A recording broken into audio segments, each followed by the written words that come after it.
Student, आज की इस वीडियो में हम लोग डिस्कस करेंगे सेट के बारे में और सेट के रिप्रेजेंटेशन के बारे में। ये आपको सीबीएसई विंग्स में क्लास 11th में ही इंट्रोड्यूस होता है, तो आपके लिए थोड़ा नया टॉपिक होगा। तो सेट किसको कहते हैं, इसके लिए आपको जानना होगा कि कोई भी कलेक्शन, डेफिनेटली कलेक्शन आप जानते होंगे कि कलेक्शन क्या होता है। बुक्स का कलेक्शन या नंबर्स का कलेक्शन या एनिमल्स का कलेक्शन, तो कोई भी कलेक्शन हो, अगर ये कलेक्शन वेल डिफाइन हुआ। वेल डिफाइन से क्या मतलब? वेल डिफाइन से मतलब है कि क्लियर कट इन्फॉर्मेशन हो अबाउट द कलेक्शन, कि जैसे कोई ऑब्जेक्ट दिखाया जाए तो आपको कंफर्म नॉलेज हो कि ये हमारे कलेक्शन में आएगा या नहीं आएगा। तो इसी से सेट की डेफिनेशन बनती है a well defined collection of objects.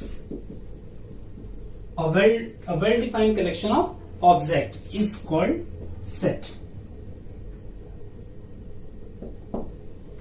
ठीक, कोई भी वेल डिफाइंड ऑब्जेक्ट होगा तो कलेक्शन होगा तो उसको आप क्या कहेंगे? सेट कहेंगे।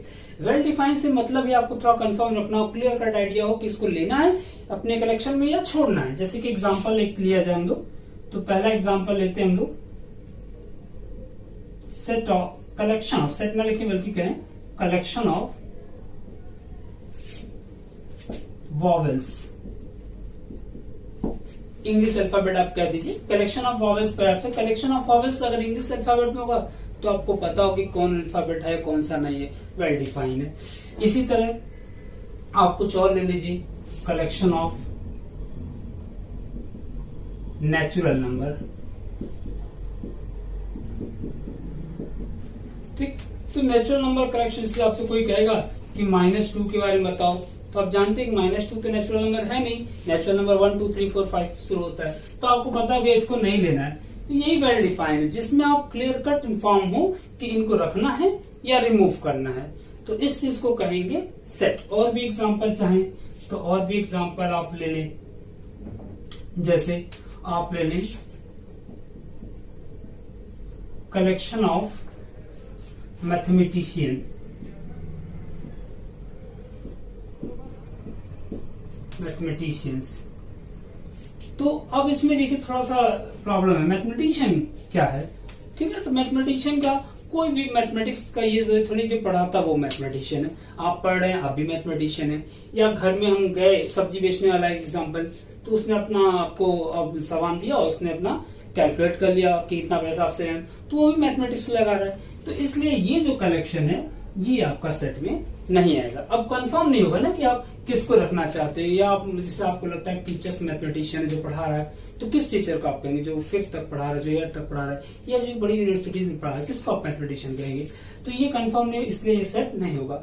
तो जिसके बारे में क्लियर कट इन्फॉर्मेशन होगी वो सेट के कलेक्शन सेट होंगे, जिनके बारे में इन्फॉर्मेशन नहीं होगी या डाउट होगा वो आपका सेट नहीं होंगे। तमाम और एग्जांपल है, जैसे आप देखिए एनसीईआरटी बुक अगर आप देखें तो शुरू में एक क्वेश्चन में दिया है, ढेर सारे ऐसे स्टेटमेंट लिखे हैं और आपको क्लासिफाई करना है कि सेट है या नहीं। जैसे उसमें कहा है कि कलेक्शन ऑफ इंटेलिजेंस, तो अब इंटेलिजेंसी की मेजरमेंट का कोई यूनिट तो है नहीं कि इसको इससे मेजर कर ले।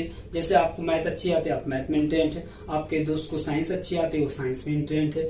आपके घर में कोई है जो बिजनेस करता है, वो बिजनेस में इंटेलिजेंट है। तो अब किसको आप इंटेलिजेंट नहीं कहेंगे? इससे भी अपने पापा से जाकर पूछ लेंगे मैथ बता दीजिए, तो प्रॉब्लम। तो इस तरह का जिसमें क्लासिफिकेशन नहीं हो सकता है वो आपका सेट नहीं होगा। ठीक, तो सेट के लिए आप एनसीईआरटी का वो साइज का क्वेश्चन देखिए, उसको सॉल्व कीजिए, उसमें स्टेटमेंट दिए, आप अपने से क्लासिफाई करिए कि ये जो कलेक्शन गिवन है वो सेट है या नहीं। तो ये बात हो गई सेट की डेफिनेशन की और कलेक्शंस की। अब बात करते हैं कि सेट को रिप्रेजेंट कैसे करते हैं।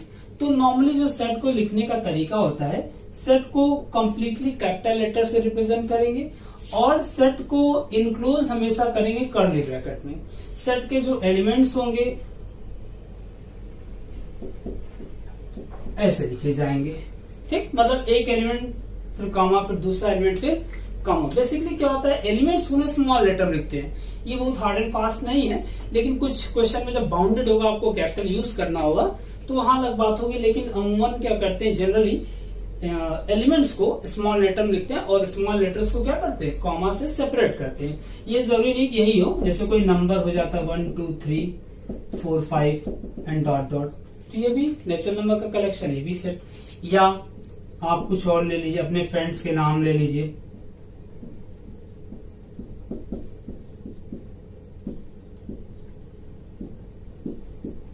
ये भी आपका कलेक्शन क्या होगा, सेट होगा। ठीक, तो इस तरह सेट को रिप्रेजेंट करते हैं कैपिटल लेटर से, इंक्लोज करेंगे कर्ली ब्रैकेट में और एलिमेंट को सेपरेट करेंगे कॉमा से। Basic idea. वैसे तो सेट को रिप्रेजेंट करने के दो तरीके हैं। अगर हम रिप्रेजेंटेशन पढ़ें तो सेट को रिप्रेजेंट करने के दो तरीके हैं। पहला तरीका रोस्टर फॉर्म, जिसको सेट बिल्डर फॉर्म भी रोस्टर फॉर्म, जिसको हम लोग टेबुलर फॉर्म भी कहते हैं, इसको हम लोग टेबुलर फॉर्म भी कहते हैं। इसमें क्या होता है, रोस्टर फॉर्म में हर एलिमेंट को लिखेंगे और हर एलिमेंट को कामा देके लिखेंगे। जैसे इसमें हम क्या करते हैं, we write each element and separate them by commas. और दूसरा जो मेथड्स है उसको कहते हैं set builder form. Set builder form में क्या होता है कि हम सेट की कोई एलिमेंट्स की कोई स्पेसिफिक प्रॉपर्टी ढूंढते हैं, कोई भी ऐसा प्रॉपर्टी जो सारे एलिमेंट्स में एग्जिस्ट करे, वो प्रॉपर्टी यहां लिखते हैं। और लिखने का तरीका क्या होगा, जैसे हमने एक सेट लिख दिया ऐसे AEIOU, तो ये आप जैसा देख के आइडेंटिफाई कर रहे हैं, ये वॉवल्स हैं, सभी इंग्लिश अल्फाबेट के वॉवल्स हैं। इसी को अगर हम ऐसे लिख दें X such that X is a vowel of English alphabet, अगर ऐसे लिख देते हैं कि X such that X is a vowel of English alphabet, तो यही चीज आपका सेम सेट रिप्रेजेंट करती। इसमें सारे एलिमेंट को लिखा गया है, इसलिए ये आपका रोस्टर फॉर्म होगा, और इसमें हमने प्रॉपर्टी को लिखा, इसलिए ये हमारा सेट बिल्डर फॉर्म होगा।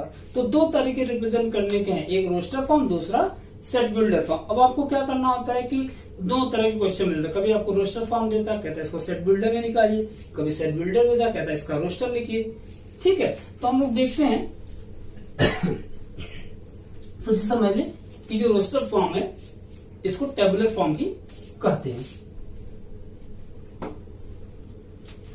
जैसे हमको एक क्वेश्चन दे दिया 1 2 3 4 5, अब कह रहा है कि इसको आप सेट बिल्डर में कन्वर्ट कीजिए, तो इनमें कौन सी प्रॉपर्टी अगर आप ढूंढ पाए, तो इनमें प्रॉपर्टी है कि ये सभी नेचुरल नंबर हैं। लेकिन कैसे नेचुरल नंबर है, 6 से छोटे हैं, तो ऐसे कहिए X such that X is a natural number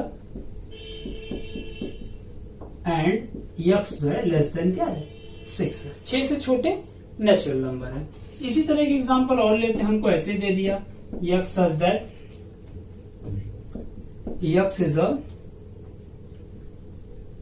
month started with J। J letter से जो मंथ शुरू होता है, तो J लेटर से कौन सा मंथ होता है, जनवरी होता है। फिर उसके बाद क्या होता है, जून होता है। फिर क्या होता है, जुलाई होता है। ठीक, आपने ढूंढ लीजिएगा जो जो लेटर्स जो जो मंथ J से स्टार्ट होते हैं वो सब रखे जाएंगे। तो इसमें हर एलिमेंट को लिखा गया है। ये आपका रोस्टर फॉर्म या टेबुलर फॉर्म कहिए।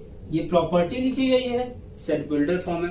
सेम प्रॉपर्टी इसमें प्रॉपर्टी लिखी गई है, सेट बिल्डर फॉर्म है। और ये जो है उसी का रोस्टर फॉर्म है। ठीक, तो इस तरह आप रिप्रेजेंट कर सकते हैं सेट्स को दो तरीकों से। ठीक, सेट में कुछ और आपको आइडिया रखना होगा, जैसे कि एक एलिमेंट को आपको दो बार नहीं लिखना। कोई भी एलिमेंट अगर रिपीट करता है तो आप उसको दोबारा नहीं लिखेंगे। जैसे आप देखें, अगर ये वर्ड ले लें और कहा जाए कि इसमें जो लेटर्स हैं उनका सेट लिखिए, तो यम लिखेंगे, फिर कॉमा लाएंगे, ए लिखेंगे, टी लिखेंगे, एच लिखेंगे, ई लिखेंगे, फिर यम आ रहा है तो दोबारा नहीं लिखेंगे, ए फिर से आ रहा है दोबारा नहीं लिखेंगे, टी भी फिर से आ रहा है दोबारा नहीं लिखना है, आई लिखेंगे, सी लिखेंगे और एस लिखेंगे। इस तरह इनक्लोज करेंगे, यानी एक एलिमेंट को दो बार नहीं लिखना है। ठीक है, और इस रिप्रेजेंटेशन को देखिए, एनसीईआरटी की फर्स्ट एक्सरसाइज लगाइए, फिर नेक्स्ट वीडियो में आपको अपडेट किया जाएगा इसके काइंड्स के बारे में। तो आज की वीडियो में बस इतना ही। Thank you very much.